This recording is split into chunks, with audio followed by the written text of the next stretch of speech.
Hello everyone and welcome back to another book review. Today I am going to be reviewing Pluses and Minuses, How Math Solves Our Problems by Stefan Buijsman. This is what the cover of the book looks like. It's a little under 200 pages and we are going to be discussing what's in this book, what you can expect from this book, and the target audience that I think would enjoy this book best. So a little bit about me. I love math. I love reading about math. I love these math sort of books. They're just so interesting and fascinating to me. I do have background in math. I have a bachelor's degree in mathematics, but I love these books no matter what level they're written towards or to because I love perspectives that can be gained within these books. The author, Stefan, not sure how he pronounces his name, is, I believe, Swedish, but he is a kind of math prodigy. He was a very young PhD recipient, and he has a background in both philosophy and math. And he uses this dual perspective to approach the main problem, central problem to this book, which is how math solves the problem. So the target audience for this book, as you might be able to tell by both the cover, the size, the colors, and some of the things I've talked about, is not an advanced math audience. So it's not people who have taken secondary like a bachelor's degree in math or have taken college level math courses. I wouldn't even describe the audience of this book as someone who maybe just remembers math from high school or those years, but hasn't done anything with, but has a healthy respect for what math does in our society. I think this book is very much aimed for people who had a very negative experience with math and really are struggling to understand why it was even important for them to have been exposed to these concepts. Or it could be written for a parent who has a teenager or young child who is questioning why they even have to be exposed to this content, and the parents want a good way to talk about how these concepts being presented are utilized in the world. So it's not written to necessarily challenge someone who has an advanced math knowledge, but I don't think that's necessarily exclusive to enjoying that book if you do have a healthy respect for how math is used in society, or you personally have studied math at a higher level than high school, because that unique philosophy and math perspective gives a lot to enjoy in pluses and minuses. So despite that target audience being the math avoidant people, I thought that this book was really well laid out and had a lot of interesting tidbits. So the author moves through the history of mathematics from oldest to maybe things that are newer. I'm not going to say recent, but newer, and talks about what we can apply from that era and what we can apply to how societies function now. So I think that flow works really well because instead of just sticking with math history and then trying to talk about applications, he kind of blends all of it together along with some philosophical musings, let's say, in the meanwhile. And I like where he starts because he doesn't start with ancient Mesopotamia, ancient Babylon, the Chinese, Egypt. He doesn't start with these historical things. He actually goes a step further and says, what math skills are humans born with? So humans do have an innate, inborn skill in math. They're able to do things like tell the difference between 1 and 2 and 3. So he goes all the way back to what math skills are we born with to start with no background, with no training, including different people groups who have no words for numbers. These people still have an innate math skill because humans have an innate math skill. And I thought that was very, very interesting.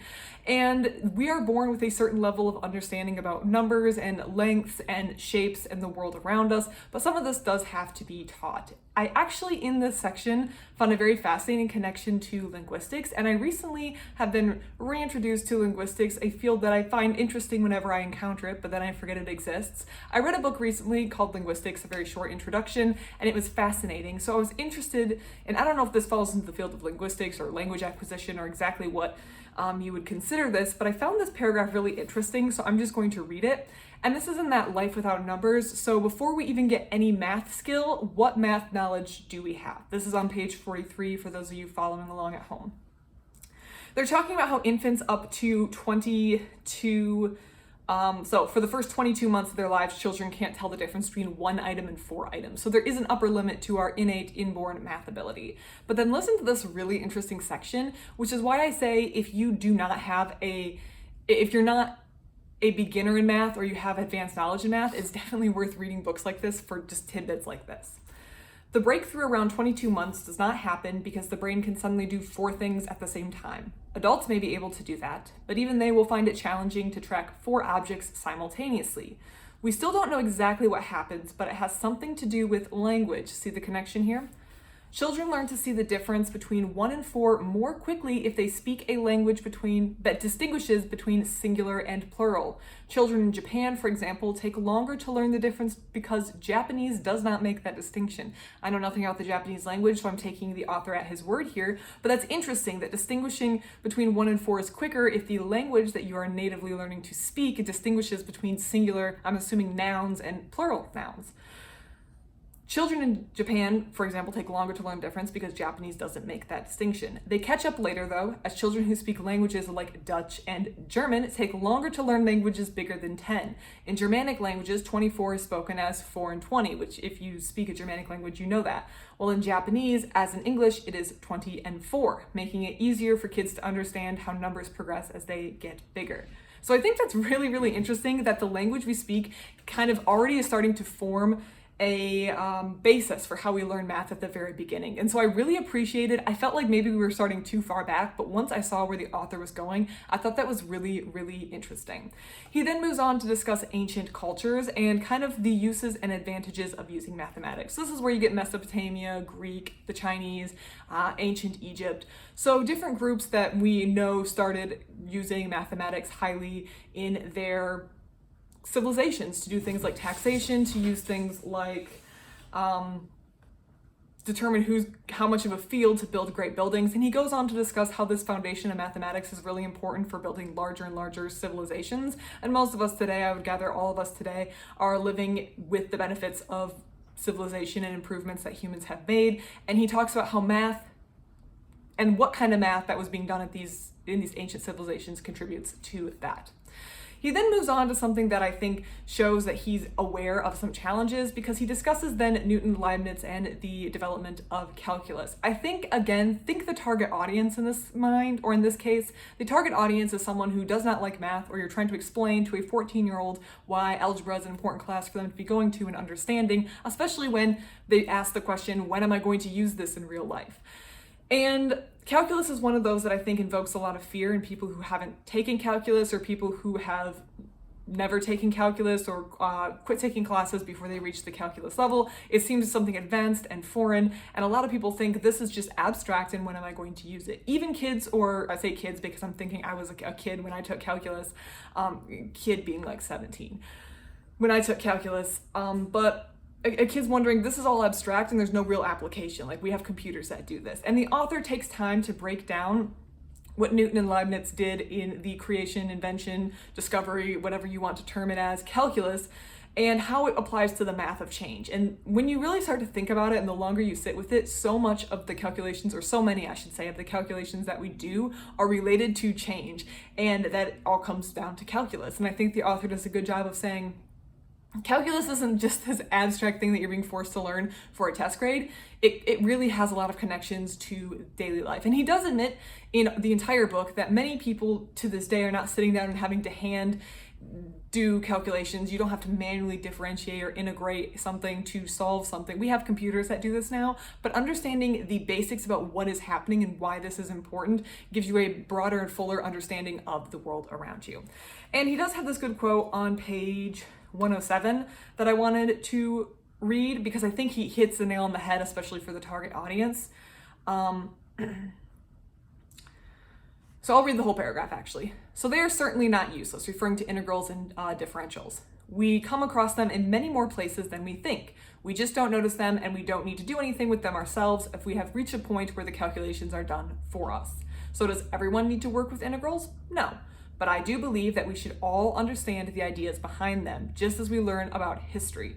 Integrals and differentials provide the essential backdrop to the world around us, even though, unfortunately, that backdrop is often presented in a way that scares people off, which I think is very true.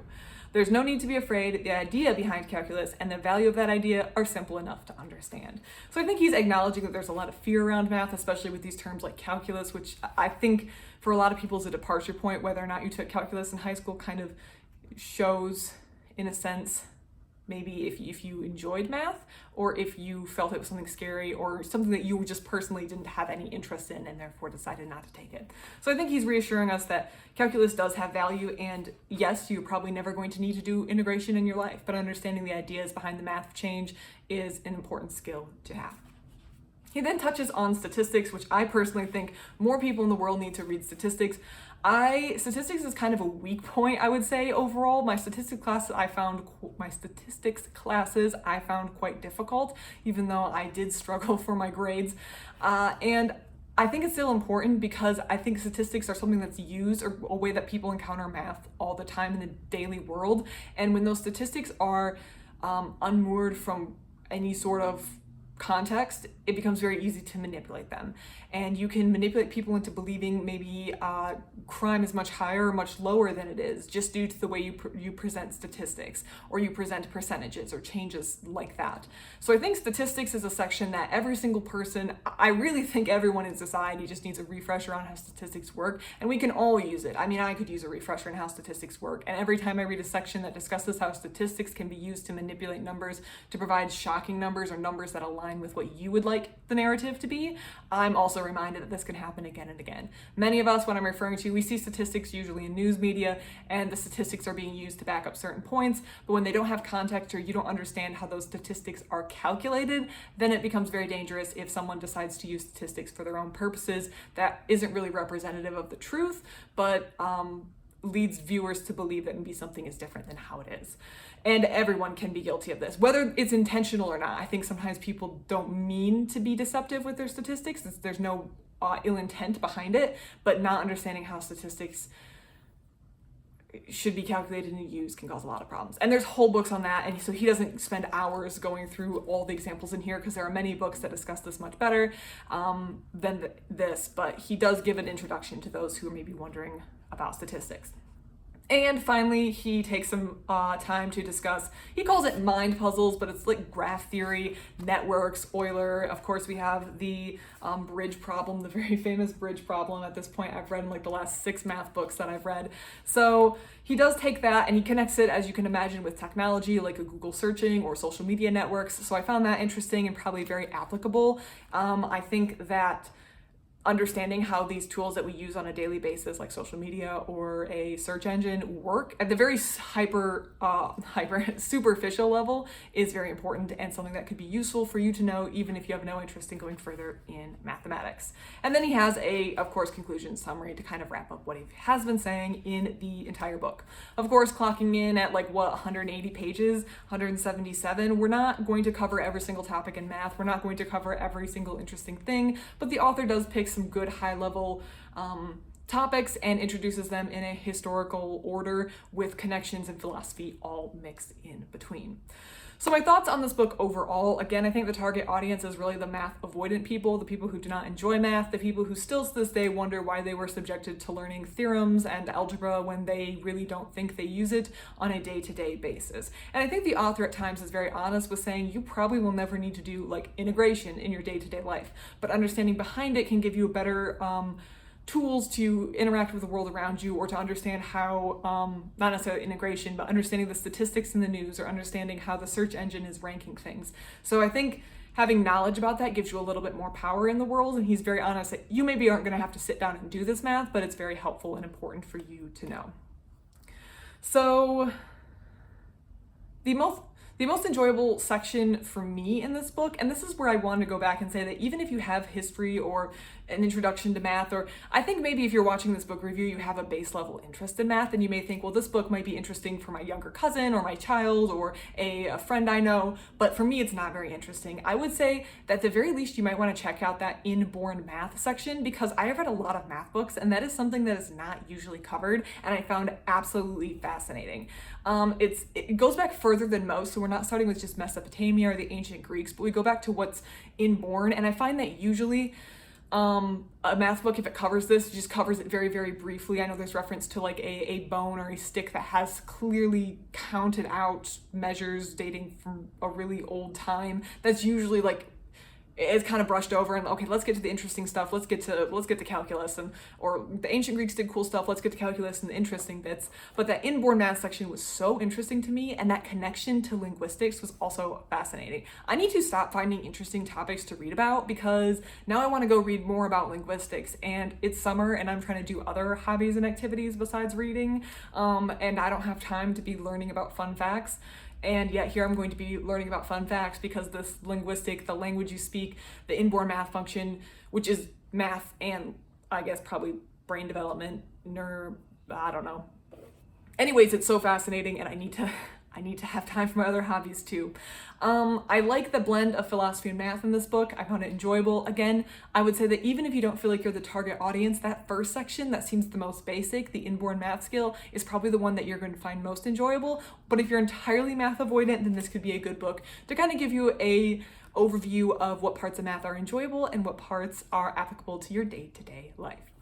If you have read this book, have any thoughts or comments, or have similar books that you would like to recommend to me, especially on that linguistic thing, if you know any books that kind of cover that, please put that in the comment section down below. I love to receive your comments. I love reading them. I answer as many of them as I can. I love them. So please leave those down below. Please leave your thoughts on this book. Thank you so much for watching, and I hope you have a great rest of your day.